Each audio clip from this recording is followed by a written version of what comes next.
In 1895, amid the rolling hills of Pennsylvania, a young inventor named Abram Zimmermann began a journey that would transform agriculture forever.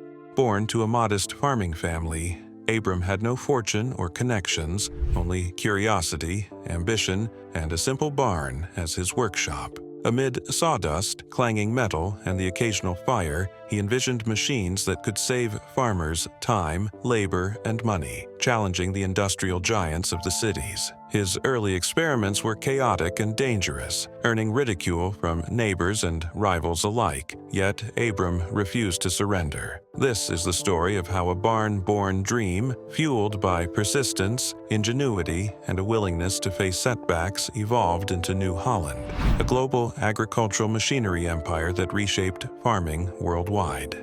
Humble beginnings, a barn, a dream, and a tragedy. In the rolling hills of Pennsylvania, 1895, a young inventor named Abram Zimmermann was about to embark on a journey that would change agriculture forever. Abram wasn't born into wealth or privilege. His family farm was modest, and his prospects seemed limited. Yet, in a simple wooden barn on the property, filled with sawdust, oil stains, and the constant clatter of metal on metal, Abram imagined machines that could transform farming. He wanted inventions that could save farmers time, labor, and money. Machines that could compete with, and perhaps even surpass, the factories of Philadelphia and Pittsburgh. The barn quickly proved to be both a laboratory and a battlefield. Abram's first wheat threshing machine prototype was catastrophic. It was bulky, temperamental, and prone to breaking down at the slightest provocation. On its first test, gears flew across the barn, belts snapped, and a small fire ignited, threatening to consume the entire structure. Neighbors watched from a distance, whispering, "Zimmermann the dreamer will never succeed." Some openly mocked him, claiming that no invention born in a rural barn could ever rival industrial machines made in proper factories. Abram felt the sting, yet he refused to surrender. By 1897, he had invested nearly $1,200, a staggering sum for a young farmer, into refining his machines. Family support was divided. His father warned that continued experimentation could bankrupt the farm, while his younger brother secretly contributed extra tools and materials to help keep the dream alive. Yet, even with this support, tragedy struck again in 1899. A second fire engulfed part of the barn. Prototypes, sketches, and months of painstaking notes were destroyed. Financially, it was a blow that could have ended any inventor's ambitions. Emotionally, it was even worse. Abram reportedly spent hours sitting amid the smoldering ruins, questioning whether he had overreached. The setbacks didn't stop there. Rumors spread of a rival inventor in a nearby town who allegedly copied one of Abram's early designs and sold it for profit. Legal recourse was impossible for someone without money or influence. Abram's reputation teetered. Was he a brilliant innovator or merely a dreamer doomed to fail? Local newspapers didn't help. One suggested he had taken dangerous shortcuts in engineering, while another implied that his machines were unsafe and unreliable. Even suppliers and local merchants began whispering doubts, some hesitating to provide materials, fearing his enterprise would collapse. Despite the mounting pressure, Abram pressed on, driven by an unshakable belief in his vision. By 1900, Abram's barn was more like a war zone of invention than a workshop. Burn marks, broken machinery, and stacks of blueprints littered the floors. Mechanics and farmhands worked tirelessly alongside him, often arguing about the best way to improve the machines. Some left, frustrated by the endless setbacks, while others became lifelong supporters, believing in Abram's relentless pursuit. By 1901, years of trial and error finally paid off. Abram produced a wheat threshing machine that worked reliably, processing 15 bushels of wheat per hour, a modest but meaningful improvement over traditional methods. The first sale went to a local farmer for $350. Though small, this marked a turning point. Word spread, Abram Zimmermann was no longer just tinkering in a barn. He was creating machines that genuinely increased productivity. Even success carried controversy. Competitors questioned the durability of his machines, suggesting he had copied outside designs. Newspapers ran articles doubting whether a barn-based company could survive industrialization. Yet Abram reinvested every dollar from sales into improving his machines, hiring local workers, and gradually transforming the barn into a functional workshop. By 1902, Abram officially incorporated his business. He had survived 2 devastating fires, near bankruptcy, rumors of theft, and relentless public doubt. The barn, that once symbolized struggle, had become the birthplace of what would eventually grow into New Holland, a global agricultural machinery powerhouse. Imagine risking everything on a single invention, with neighbors mocking, rivals stealing ideas, and flames threatening to erase all your work. Most would have given up, but Abram Zimmermann didn't.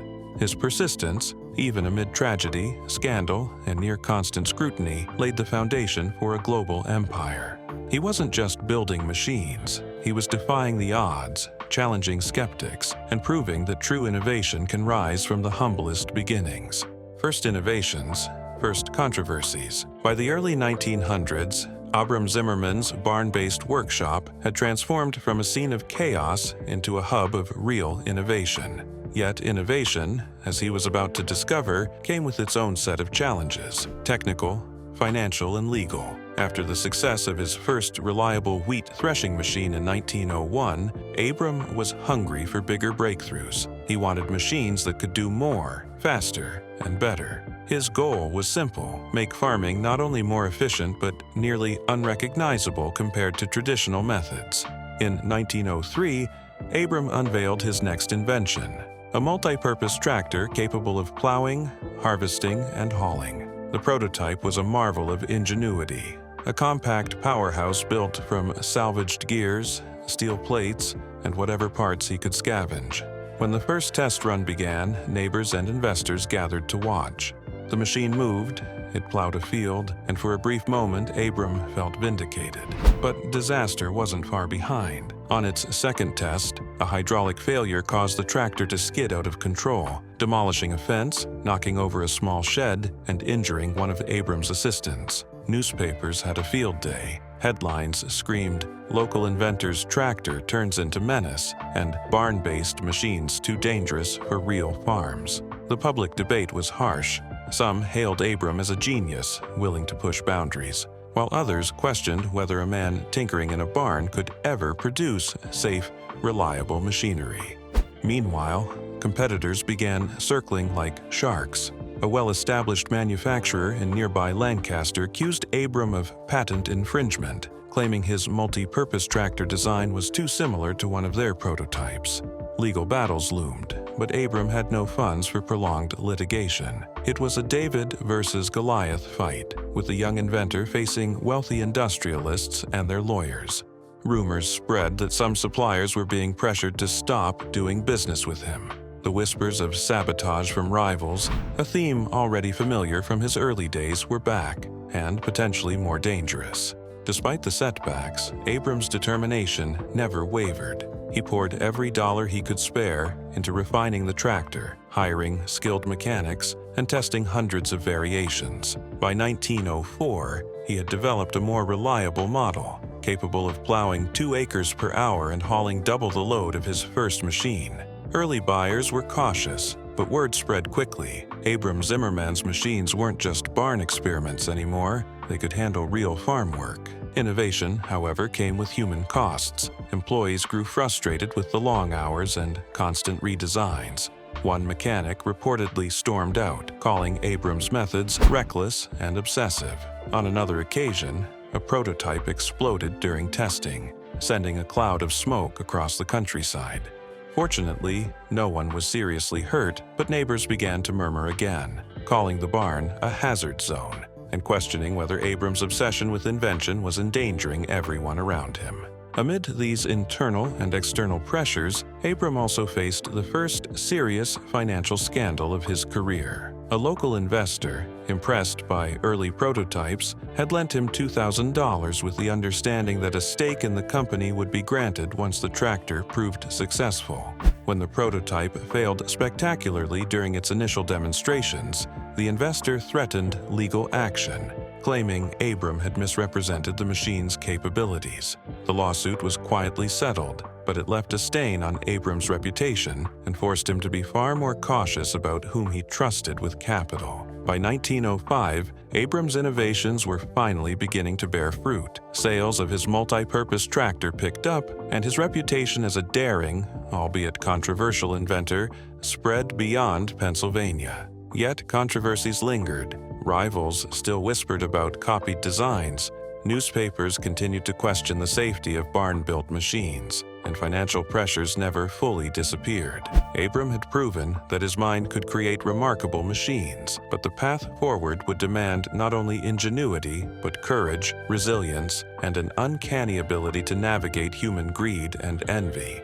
The story of Abram Zimmermann's first major innovations reminds us that invention is never a clean process. It's messy, dangerous, and often scandalous. Every new machine brought the promise of success and the threat of disaster. Could one man, tinkering in a humble barn, survive legal threats, public skepticism, and near-constant sabotage? Abram's story was far from over, and the controversies that surrounded his early inventions would set the stage for the global empire that New Holland would eventually become. Expansion and rivalries. By 1906, Abram Zimmermann's small barn workshop had grown into a bustling factory, and the name New Holland was beginning to be whispered across Pennsylvania. Orders for his multi-purpose tractors and threshing machines were increasing, and he realized that to survive and thrive, he needed to expand. But expansion brought new challenges, not just technical or financial, but human. Abram decided to open a second facility in Lancaster, a city with better access to suppliers, skilled labor, and transport routes. The move was risky. His finances were still tight, and some investors questioned whether New Holland could handle the logistical and managerial complexities of running multiple factories. Critics called the expansion ambitious to the point of recklessness. Abram, however, believed it was necessary. To him, growth wasn't just about profits. It was about securing a future where farmers could access reliable, innovative machinery. The Lancaster factory opened in 1907, but the early months were chaotic. Production schedules constantly slipped, machines rolled off the assembly line with minor defects, and labor disputes flared. One of the biggest controversies erupted when workers accused Abram of overworking his small team and underpaying them for overtime. Letters to local newspapers decried inhumane barn-to-factory practices, casting a shadow over New Holland's growing reputation.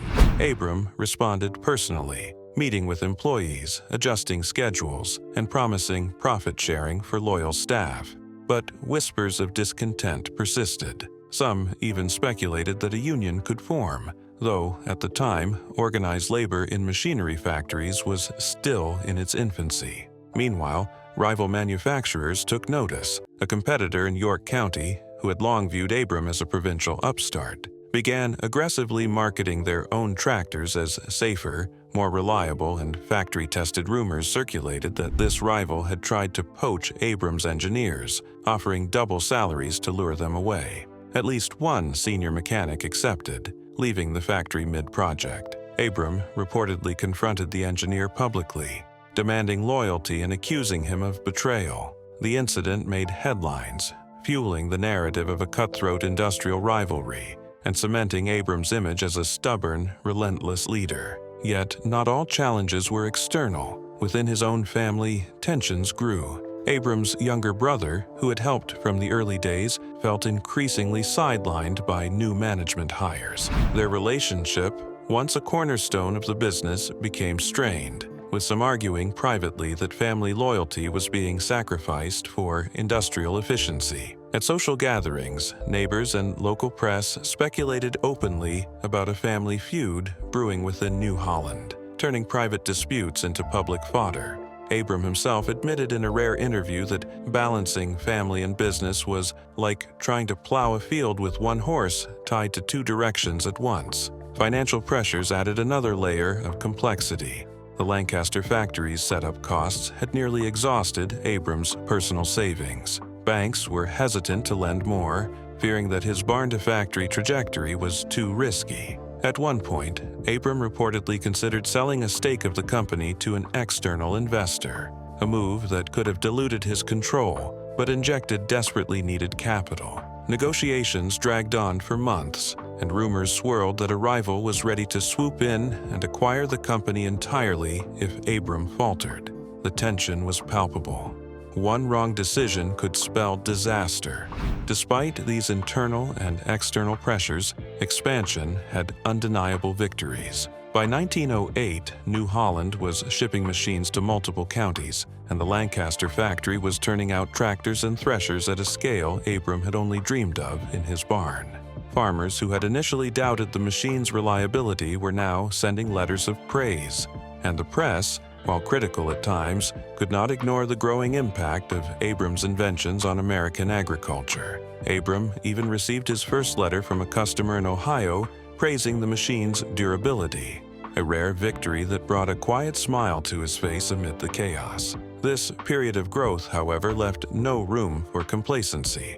Rivalries intensified, labor disputes simmered, family tensions lingered, and financial stakes remained dangerously high.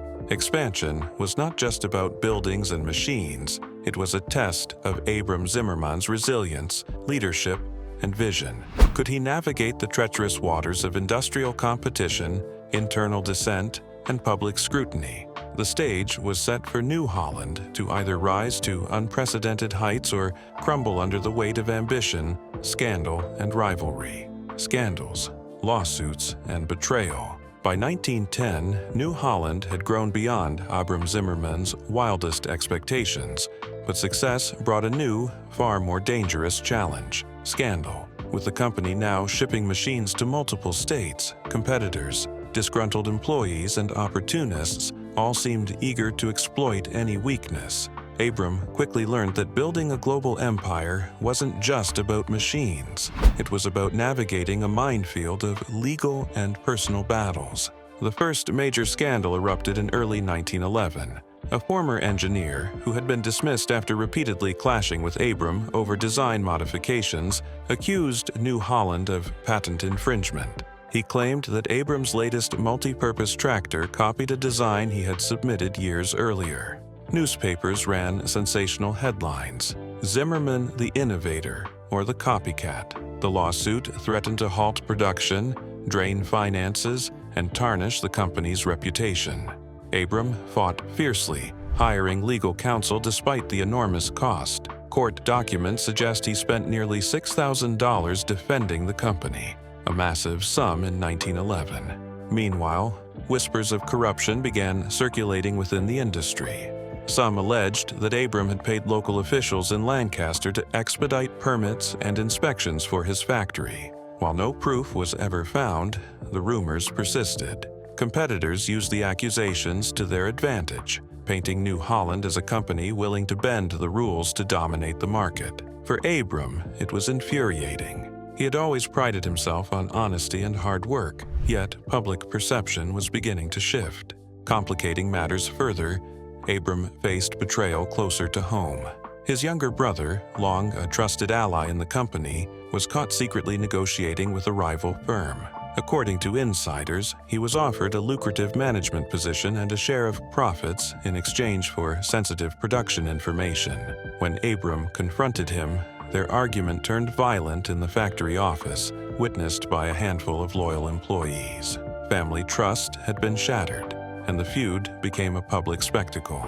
Local newspapers gleefully reported on the Zimmermann family drama, turning personal betrayal into scandal that threatened the company's image. Even loyal employees occasionally fueled controversy. A small group of machinists accused Abram of prioritizing speed over safety. A minor accident in the Lancaster factory left one worker with a broken arm, and suddenly, lawsuits began piling up. Though the claims were mostly exaggerated, the cumulative effect was chilling. Investors grew nervous. Suppliers hesitated, and Abram's painstaking reputation for precision and innovation was under scrutiny. Financially, the strain was severe. Legal battles, factory safety improvements, and internal security measures to prevent leaks all drained the company's resources. By 1912, Abram was rumored to be teetering on the brink of bankruptcy. Friends and family urged him to sell a portion of the company to a wealthy investor, but Abram refused, unwilling to cede control. He gambled everything on a high-stakes strategy, settled just enough disputes to continue operations while doubling down on new machine designs that promised to revolutionize farming efficiency. This period of scandal also revealed Abram's resilience and cunning. Behind the headlines, he worked tirelessly with a small team of engineers to perfect the latest threshing machine. He personally met with clients, demonstrating the innovations in front of skeptical farmers and journalists alike. His dedication and transparency gradually began to restore faith in New Holland, and by 1913, a combination of legal victories and engineering breakthroughs started to turn the tide. Yet, the lesson was clear. Ambition came at a cost. Rivalries, betrayal, lawsuits, and scandals were no longer hypothetical. They were real threats that could topple even the most talented inventor. Abram had survived fires, ridicule, and technical failures, but human greed and envy were proving to be just as dangerous. His journey was no longer only about machinery. It was about navigating a labyrinth of ethics, loyalty, and public perception, all while keeping the company afloat. Imagine building your dream, only to have the very people you trusted, the law, and even your competitors conspire against you. Could anyone endure the relentless pressure, the public humiliation, and the financial risk?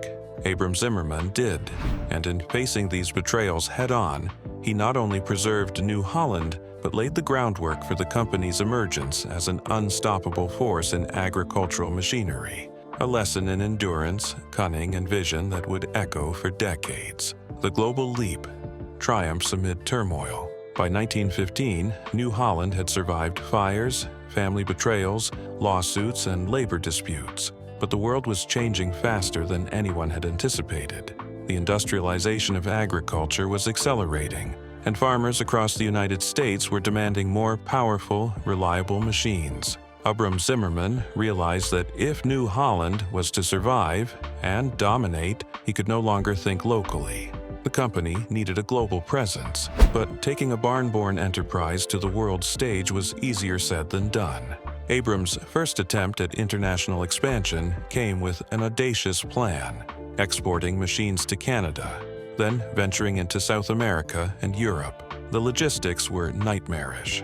Shipping schedules were erratic, customs regulations inconsistent, and local distributors often unreliable. On one infamous shipment to Argentina, dozens of tractors arrived damaged because the crates had been improperly stacked. Farmers complained publicly, some even threatening legal action.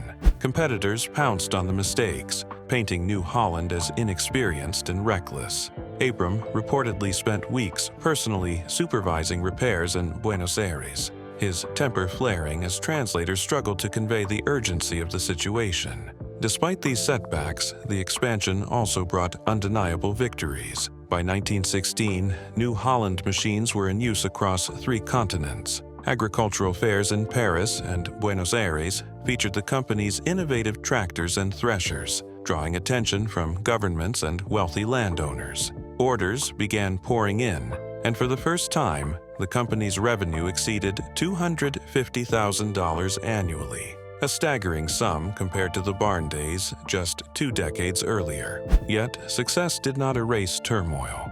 Rival manufacturers were relentless, particularly in Europe, where established firms viewed New Holland as an interloper. A German tractor company accused New Holland of patent infringement on a newly designed plow attachment, threatening to block exports to the continent. Newspapers sensationalized the legal battle, framing it as a David versus Goliath story, a Pennsylvania barn-born company facing off against centuries-old European industrial giants. The lawsuit dragged on for months, testing Abram's patience, resources, and reputation. Internal pressures also mounted. Managers in foreign offices often ignored directives from Lancaster, and miscommunications led to pricing mistakes, delayed shipments, and angry clients. At one point, a London distributor accused New Holland of supplying faulty machines, claiming the warranty was invalid. Abram personally intervened, flying across the Atlantic, an unusual and costly move for a CEO at the time to inspect operations and quell unrest. Witnesses recall him storming into the London warehouse, blueprints in hand, demanding immediate corrections and threatening to sever partnerships if errors continued. Meanwhile, Abram's relentless focus on expansion strained his personal life. Letters from family hinted at growing resentment. His wife reportedly worried about the toll on his health, while his brother continued to nudge for more influence in company decisions. Employees whispered that Abram slept only a few hours a night, consumed by calculations, contracts, and crises. Some feared the stress would break him. Despite these challenges, the global leap solidified New Holland's reputation as an innovator. Machines that had once been laughed at in Pennsylvania barns were now operating on vast estates in Argentina, mechanizing farms in Europe, and revolutionizing wheat production in Canada. Trade magazines began featuring New Holland as a symbol of American ingenuity, while farmers who had suffered through early mechanical failures now wrote letters praising the durability and efficiency of Abram's latest designs. By 1918, New Holland had not only survived international criticism and rival lawsuits, but emerged stronger. The company had proven it could scale operations globally, maintain quality control, and navigate the treacherous waters of international business, all while dealing with personal betrayals, labor unrest, and public skepticism. Abram Zimmermann had transformed a barn-born dream into a company with worldwide influence, showing that resilience, vision, and relentless dedication could overcome nearly any obstacle. Yet, even amid triumph, the lesson was clear. Global success did not guarantee peace.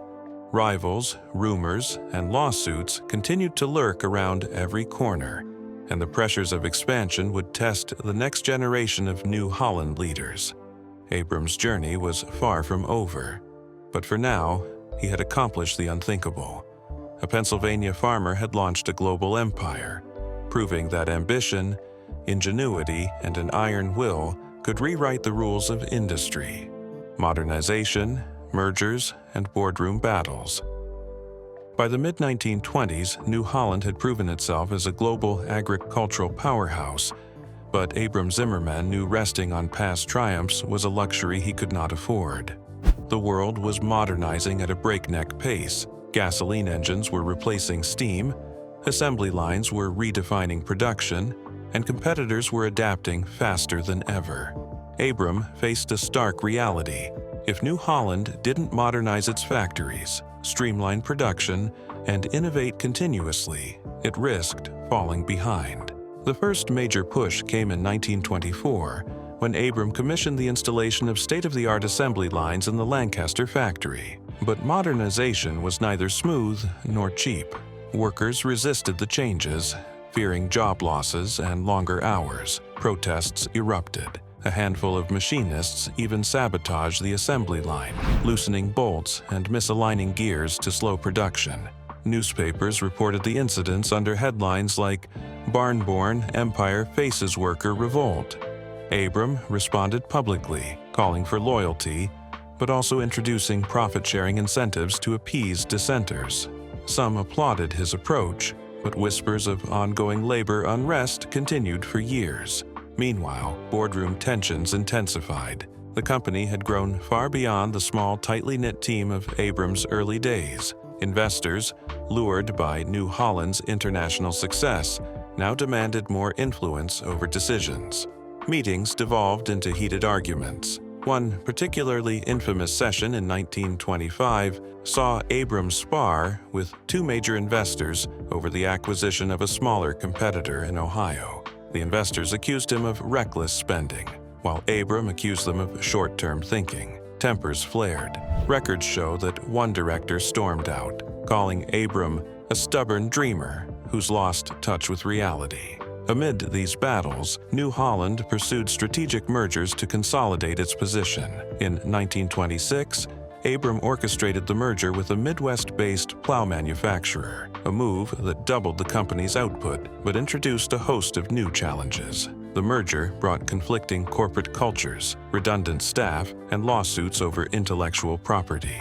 Engineers from both companies clashed over design philosophies, producing tense meetings and public disputes. At one point, an internal memo leaked to local newspapers, suggesting that Abram's management style was tyrannical and out of step with modern industry.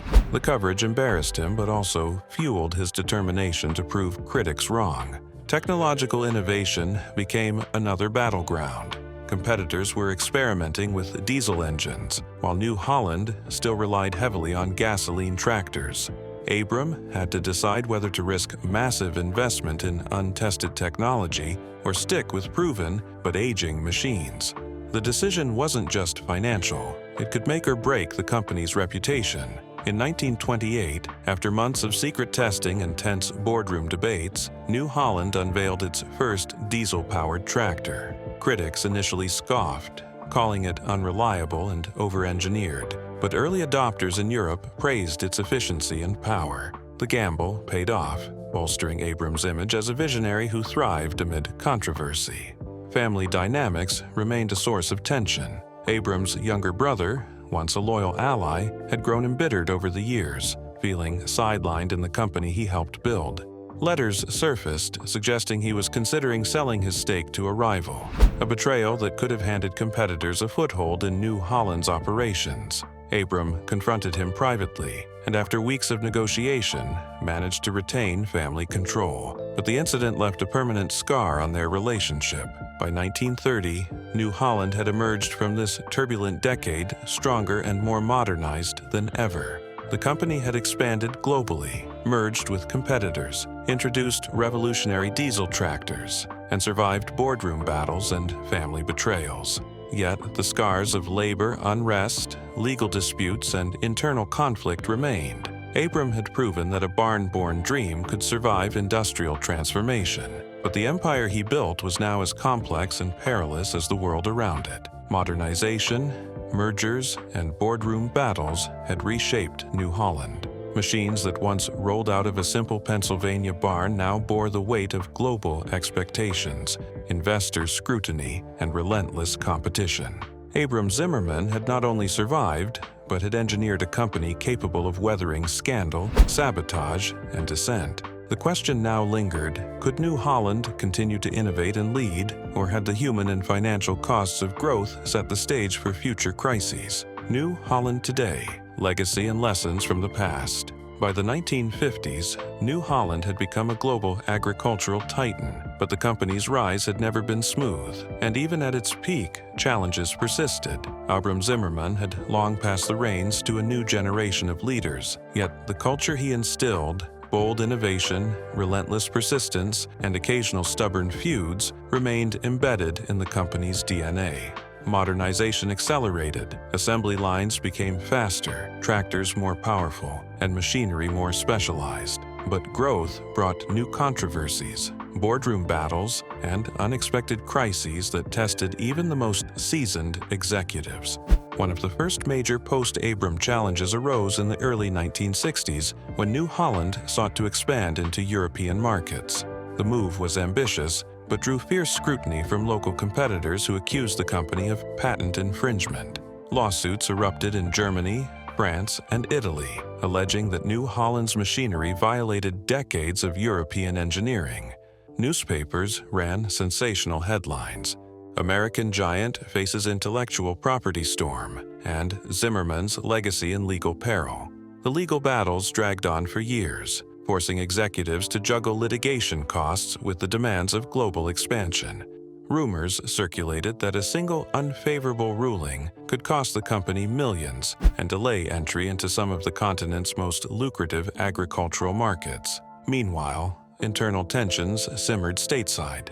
The post-war boom had brought massive profits, but it also exposed cracks in leadership. Longtime engineers, molded by Abram's exacting standards, clashed with younger executives eager to modernize rapidly. Disputes over design philosophy, labor practices, and corporate spending often escalated into heated confrontations. One infamous boardroom episode in 1964 involved a vote to automate part of production. Allegations of sabotage, leaked memos, and personal attacks followed. Journalists covered the story extensively, branding the boardroom a war zone. Even decades after Abram's tenure, New Holland's family-like yet volatile culture could ignite conflicts that made headlines, demonstrating that ambition and innovation rarely coexisted peacefully. Technological innovation remained a double-edged sword. In the late 1970s, New Holland invested heavily in electronic controls for tractors and harvesters, a move ahead of most competitors. Early prototypes malfunctioned spectacularly during field tests, leading to rumors that the company had rushed the technology to market. Customers complained, stockholders panicked, and rivals eagerly spread doubt about New Holland's reliability. Yet the company doubled down, refining the systems until they worked reliably, ultimately gaining a technological edge. The episode became a corporate case study. Gamble too cautiously, and rivals seize your market. Gamble too boldly, and disaster looms. Employees joked privately that working for New Holland was like riding a roller coaster every day. Global mergers in the 1980s introduced another layer of complexity. New Holland joined forces with European and Asian manufacturers, expanding its footprint but triggering conflicts over branding, patents, and management hierarchy. Workers in Italy and France staged protests, fearing layoffs or Americanization of local factories. Leaked reports criticized New Holland's approach, suggesting cultural insensitivity and heavy-handed management. Executives had to negotiate delicate compromises, balancing growth with diplomacy. One misstep could ignite strikes or spark legal challenges that would reverberate across continents, threatening both reputation and profit. By the 1990s and 2000s, New Holland had become a multinational powerhouse, yet drama never ceased. Leadership transitions, lawsuits, technological gambles, labor controversies, and rivalries continued to shape the story. Observers noted that the company's ability to survive repeated crises and even benefit from them distinguished it from competitors. Every modern tractor, harvester, or baller bore the imprint of decades of experimentation, conflict, and persistence. Today, New Holland stands as a testament to the chaos behind corporate success. Its empire was built through fire, sometimes literal, sometimes legal or financial, through rivalries, boardroom battles, and high-stakes technological gambles. From a fire-scarred Pennsylvania barn to factories spanning the globe, the company's story is proof that innovation rarely comes without scandal, betrayal, and struggle. Imagine that modest barn, the site of flames, stolen ideas, and ridicule, giving rise to a global enterprise still navigating high-stakes challenges. New Holland's history reminds us that behind every successful machine lies a saga of human drama, perseverance, and calculated risk. The same elements that allowed Abram Zimmermann's vision to grow into a worldwide agricultural empire. Even now, the legacy of risk-taking and controversy continues. Rumors of internal feuds, patent disputes, and experimental failures occasionally leak to the press, reminding the world that the story of New Holland is never truly finished. Success, it seems, is always a story in motion, one where innovation, scandal, and triumph are inseparable companions.